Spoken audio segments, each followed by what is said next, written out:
I now want to bring in Ukrainian human rights lawyer and the 2022 Nobel Peace Prize recipient, Oleksandra Matviichuk. Oleksandra, thank you so much for being with me.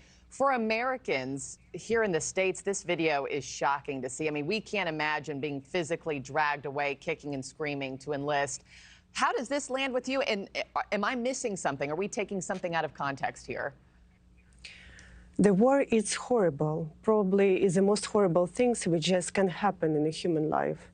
And it wasn't Ukrainian choice. It's Russia which invaded and started the war against my country. And we have to go into details in each individual cases. It's not enough to look to the videos. But generally, according to survey, 73% of Ukrainians tell that they will do this war. So when you see this video, are you in agreement with the soldiers who are taking them to enlist that they need to be serving on the front lines? We have to understand what happened. As we know, because we know Ukrainian context, some men didn't follow the obligation to confirm the documents. And this does not mean that this man will automatically appear in front line.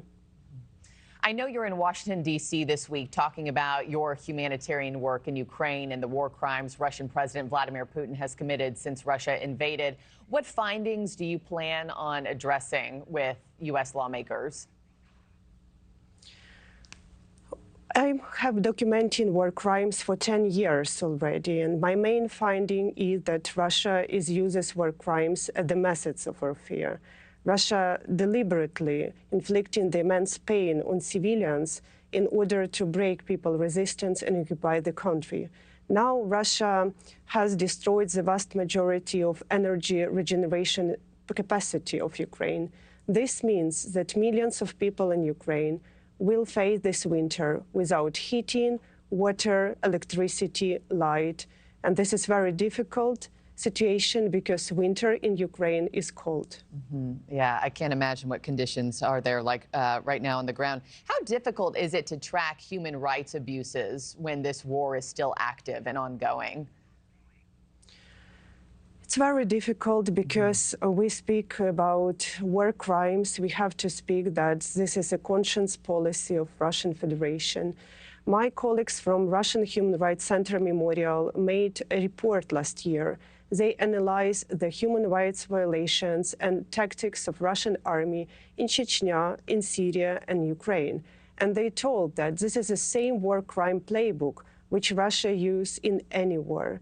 They told that this horror which we now faced in Ukraine, it's a result of total impunity which Russia enjoyed for decades. And we know that Ukrainian President Volodymyr Zelensky is set to unveil his victory plan in front of Parliament today. We'll see what we're able to learn from that. I know a lot of it will be confidential. Oleksandra Matviichuk, thank you so much for your time this morning.